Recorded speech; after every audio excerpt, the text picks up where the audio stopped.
महाभारत में भगवान श्री कृष्ण के महात्म्य का वर्णन, इसकी कथा सुनाऊंगा। ऋषि ने कहा, विश्ववंदित भगवान शंकर, अब हम वासुदेव श्री कृष्ण का महात्म्य श्रवण करना चाहते हैं। महेश्वर ने कहा, मुनीश्वरों, भगवान श्री कृष्ण वर्मा जी से भी श्रेष्ठ हैं। वे सनातन पुरुष श्री हरि कहलाते हैं। उनके शरीर की कांति जम्बुनंद नामक स्वर्ण के समान दीप्तिमान है। वे बिना बादल के आकाश में उदित सूर्य के समान तेजस्वी हैं। उनकी भुजाएं 10 हैं। उनका तेज महान है। वे देवताओं के शत्रुभूत दैत्यों का नाश करने वाले हैं। उनके वक्षस्थल में श्री वस्त्र का चिन्ह शोभा पाता है। वे हसिक अर्थात इंद्रियों के स्वामी होने के कारण ऋषिकेश कहलाते हैं। संपूर्ण देवता उनकी पूजा करते हैं। ब्रह्मा जी उनके उदर से और मैं उनके मस्तक से प्रकट हुआ हूं। उनके सिर के बालों से नक्षत्र और ताराओं का प्रादुर्भाव हुआ है। देवता और असुर उनके शरीर की रोमावली से प्रकट हुए हैं। समस्त ऋषि और सनातन लोग उनके श्री विग्रह से उत्पन्न हुए हैं। वे श्री हरि स्वयं ही संपूर्ण देवताओं और ब्रह्मा जी के भी धाम हैं। संपूर्ण पृथ्वी से इस स्रष्टा और तीनों लोगों के स्वामी भी वही हैं। वही समस्त चराचर प्राणियों का संहार करते हैं। वे देवताओं में श्रेष्ठ, देवताओं के रक्षक, शत्रुओं को संताप देने वाले, सर्वज्ञ, सब में ओतप्रोत, सर्वव्यापक और सब ओर मुख वाले हैं। वही परमात्मा इंद्रियों के प्रेरक और सर्वव्यापी महेश्वर हैं। तीनों लोकों में उनसे बढ़कर दूसरा कोई नहीं है। वे सनातन, मधुसूदन और गोविंद आदि नामों से प्रसिद्ध हैं। सज्जनों को आदर देने वाले हुए भगवान श्री कृष्ण महाभारत युद्ध में संपूर्ण राजाओं का संहार कराएंगे। वे देवताओं का कार्य सिद्ध करने के लिए पृथ्वी का मानव शरीर धारण करके प्रकट हुए हैं। उनकी शक्ति और सहायता के बिना संपूर्ण देवता भी कोई कार्य नहीं कर सकते। संसार में नेता के बिना देवता कोई भी कार्य करने में असमर्थ हैं। और यह भगवान श्री कृष्ण सब प्राणियों के नेता हैं। इसीलिए समस्त देवता उनके चरणों में मस्तक झुकाते हैं। देवताओं की रक्षा और उनके कार्य साधन में संलग्न रहने वाले भगवान वासुदेव ब्रह्मा स्वरूप हैं। वही ब्रह्म ऋषि को सदा शरण देते हैं। ब्रह्मा जी और मैं दोनों ही उनके शरीर के भीतर, उनके गर्भ में बड़े सुख के साथ रहते हैं। उनके श्री विग्रह में संपूर्ण देवता भी सुखरूप निवास करते हैं। उनकी आंखें कमल के समान सुंदर हैं। उनके गर्भस्थल में लक्ष्मी वास है। वे सदा लक्ष्मी के साथ निवास करते हैं। सांक धनुष, सूर्यदर्शन चक्र और नंदक नामक खंड उनके आयुध हैं। उनकी ध्वजा में गरुड़ का चिन्ह है। वे उत्तमशील, दम, समदम, पराक्रम, वीर, सुंदर शरीर, उत्तम दर्श, सुडोल आकृति, धैर्य, सरलता, कोमलता, रूप और बल आदि सद्गुणों से ही संपन्न है। सब प्रकार के दिव्य और अद्भुत अस्त्र शस्त्र उनके पास सदा मौजूद रहते हैं। वे योग माया से संपन्न और हजारों नेत्र वाले हैं। उनका कभी भी विनाश नहीं होता।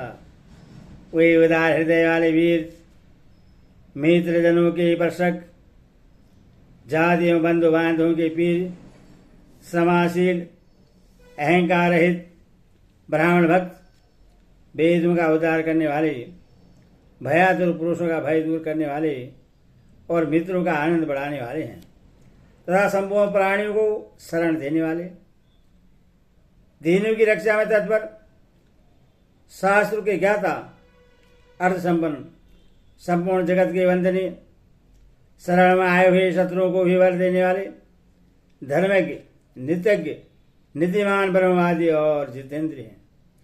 उन परमेश्वर की पूजा करने से परम धर्म की सिद्धि होती है। वे महान तेजस्वी देवता हैं। उन्होंने प्रजा का हित करने की इच्छा से धर्म के लिए करोड़ों ऋषियों की सृष्टि की है। उनके उत्पन्न किए हुए सनत कुमार आदि ऋषि आज भी गंधमादन पर्वत पर रहकर तपस्या में लगे हुए हैं। इसीलिए धर्म को जानने वाले उत्तम वक्ता भगवान वासुदेव को सदा प्रणाम करना चाहिए। वे भगवान नारायण देवलोक में सबसे श्रेष्ठ हैं। जो उनकी वंदना करता है उसकी वही वंदना करते हैं, जो उनका आदर करता है उसका वे भी आदर करते हैं। इसी प्रकार अर्चित होने पर अर्चना करते, पूजित होने पर पूजते, दर्शन करने वालों पर सदा कृपा दृष्टि रखते और शरणागतों को शरण प्रदान करते हैं। यह उन आदिदेव भगवान विष्णु का उत्तम व्रत है। सज्जन पुरुष सदा ही उनके इस व्रत का आचरण करते हैं। वे सनातन देवता हैं और देवगण भी सदा ही उनकी पूजा करते हैं। जो उन भगवान के अन्य भक्त हो वे अपने भजन के अनुरूप ही निर्भय पर प्राप्त करते हैं। जिसको चाहे कि वो मन, वाणी और कर्म से सदा उन भगवान को प्रणाम करे और यत्नपूर्वक उपासना करके उन देव की नंदन का दर्शन करे। मुनीश्वरों, यह मैंने आप लोगों को उत्तम मार्ग बता दिया है। केवल भगवान वासुदेव का दर्शन करने से तुम्हें सब देवताओं का दर्शन हो जाएगा। मैं भी महावराह रूप धारण करने वाले उन सर्वलोक पितामह जगदीश्वर को नित्य प्रणाम करता हूँ। हम सब देवता उनके श्री विग्रह में निवास करते हैं अतः उनका दर्शन करने से तीनों देवताओं ब्रह्मा, विष्णु और शिव का दर्शन हो जाता है, दर्शन हो जाएगा। इसमें तनिक भी संदेह नहीं है। तब धनो आप लोगों पर अनुग्रह करके मैंने भगवान का पवित्र महात्म्य इसीलिए बताया है कि आप प्रयत्नपूर्वक उन यदुश्रेष्ठ श्री कृष्ण की पूजा करें। नारद जी कहते हैं, भगवान हिमालय के शिखर और भगवान शंकर ने हम लोगों को जिनके महात्म्य का उपदेश किया था वे ब्रह्मभूत सनातन पुरुष आप ही हैं। श्री कृष्ण आपके प्रभाव से दूसरी आश्चर्य की बात यह हुई कि हम आपको देखकर विस्मित हुए और हमें पूर्व काल की बात स्मरण हो आई। प्रभु देवादेव भगवान शंकर ने इस प्रकार आपके महात्म्य का वर्णन किया था।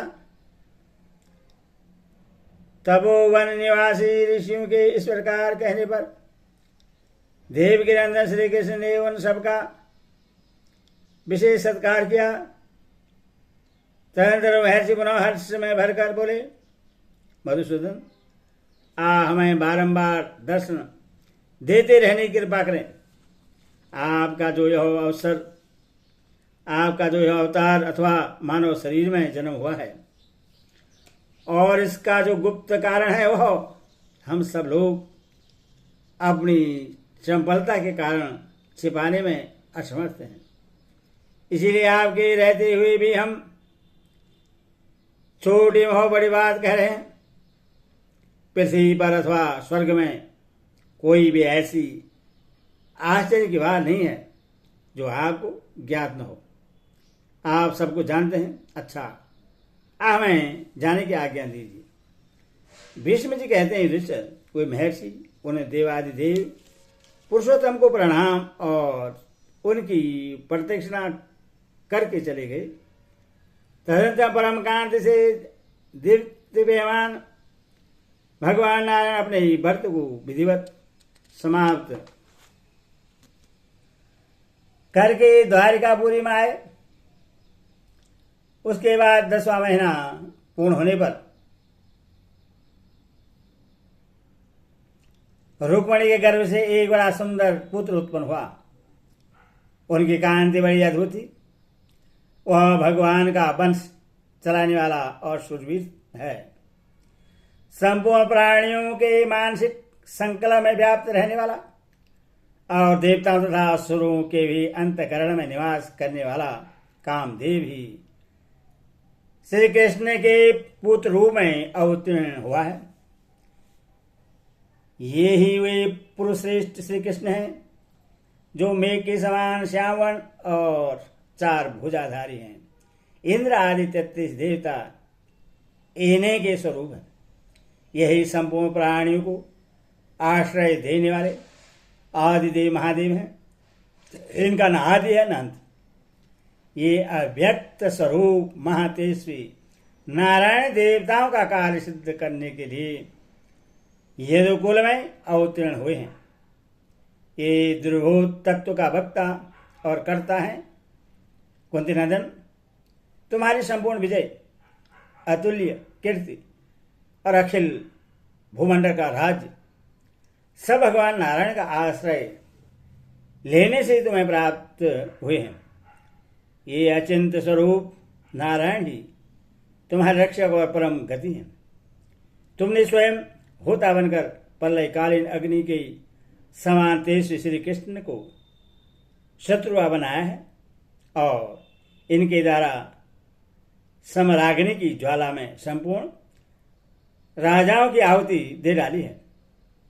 आज दुर्योधन अपने पुत्र, भाई और संबंधियों सहित शोक के योग्य हो गया है, क्योंकि उस मूर्ख ने क्रोध के आवेश में आकर श्री कृष्ण और अर्जुन से युद्ध ठाना था। कितने ही विशाल शरीर वाले महाबली दैत्य और दानव दवानल में दग्ध होने वाले पतंगों की तरह श्री कृष्ण की चक्राग्नि में स्वाह हो चुके हैं। सत्व, धैर्य, शक्ति और बल आदि में स्वभावतः हीन मनुष्य युद्ध में श्री कृष्ण का मुकाबला नहीं कर सकते। अर्जुन भी योग शक्ति से संपन्न और योगांत काल की अग्नि के समान तेजस्वी हैं। ये बाएं हाथ से भी बाण चलाना जानते हैं और रणभूमि में सबसे आगे रहते हैं। इन्होंने अपने तेज से दुर्योधन की सारी सेना का सहार कर डाला है। अतः तुम्हें अपने सगे संबंधियों के लिए शोक नहीं करना चाहिए। बेटा, मैंने इन भगवान श्री कृष्ण का महात्मा जैसा सुना था वह सब तुम्हें कह सुनाया। उनकी महिमा को समझने के लिए इतना ही पर्याप्त है। सज्जनों के लिए दिग्दर्शन मात्र अपेक्षित होता है। मैंने व्यास जी और बुद्धिमान नारद जी के वचन सुनकर परम पूज्य श्री कृष्ण और महर्षियों का महान प्रभाव बतलाया है। सारे शिव पार्वती संवाद का भी वर्णन किया है। जो महापुरुष श्री कृष्ण के इस प्रभाव को सुनेगा और याद रखेगा उसको परम कल्याण की प्राप्ति होगी। अथवा जिसे कल्याण की इच्छा हो उस पुरुष को जनार्दन की शरण लेनी चाहिए। ब्राह्मण भी इन्हीं अक्षय परमात्मा की स्तुति करते हैं। राजन, तुम सदा धर्म और प्रजा का पालन करते रहो। प्रजा की रक्षा के लिए जो दंड का उचित उपयोग किया जाता है वह धर्म ही कहलाता है। भगवान शंकर का पार्वती जी के साथ जो धर्म विषयक संवाद हुआ था उससे इन सत्पुरुषों के निकट मैंने तुम्हें सुना दिया। अपना कल्याण चाहने वाले पुरुष को यह संवाद सुनकर या सुनने की इच्छा रखकर विशुद्ध भाव से भगवान शंकर की पूजा करनी चाहिए। उनकी पूजा का संदेश देवर्षि नारद जी का ही दिया हुआ है, इसीलिए तुम भी ऐसा ही करो। भगवान श्री कृष्ण और महादेव जी का यह अद्भुत वृत्तांत पूर्व काल में हिमालय पर्वत पर संघटित हुआ था। कमलनयन श्री कृष्ण और अर्जुन ये सत्ययुग आदि तीनों युगों में उत्पन्न होने के कारण त्रियुग कहलाते हैं। देवर्षि नारद तथा व्यास जी ने मुझे इन दोनों के स्वरूप का परिचय दिया था। महाभाव श्री कृष्ण ने तो बचपन में ही अपने बंधु बांधवों की रक्षा के लिए कंस का घोर संहार किया था। वे सनातन पुराण पुरुष हैं। इनके लीला चरित्रों की कोई सीमा या संख्या नहीं बतलाई जा सकती। नरश्रेष्ठ, तुम्हारा तो अवश्य ही कल्याण होगा, क्योंकि ये जनार्दन तुम्हारे सखा हैं। दुर्बुद्धि दुर्योधन यदि वे परलोक में चला गया है तो भी मुझे तो उसी के लिए अधिक शोक हो रहा है, क्योंकि उसी के कारण हाथी घोड़े आदि वाहनों सहित सारी पृथ्वी का नाश हुआ है। दुर्योधन, दुशासन, कर्ण और शकुनी, इन्हीं चारों के अपराध से समस्त कौरव मारे गए हैं। वैश्वायन जी ने कहा, गंगानंदन, भीष्म के इस प्रकार कहने पर महात्मा पुरुषों के बीच में बैठे हुए युधिष्ठिर चुप हो गए। भीष्म जी की बातें सुनकर धृतराष्ट्र आदि राजाओं को बड़ा विस्मय हुआ और वे मन ही मन श्री कृष्ण की पूजा करके उन्हें हाथ जोड़ने लगे। नारद आदि महर्षि भी भीष्म जी के वचन सुनकर उनकी प्रशंसा करते हुए बहुत प्रसन्न हुए। इस प्रकार पांडव नंदन युधिष्ठिर ने अपने सब भाइयों के साथ हो भीष्म जी का सब अनुशासन सुना, जो अत्यंत आश्चर्यजनक और परम पवित्र है। तदनंतर बड़ी बड़ी दक्षिणाओं का दान करने वाले गंगानंदन भीष्म जी जब विश्राम ले चुके तो महाबुद्धिमान राजा युधिष्ठिर पुनः प्रश्न करने लगे। ओम नमः शिवाय।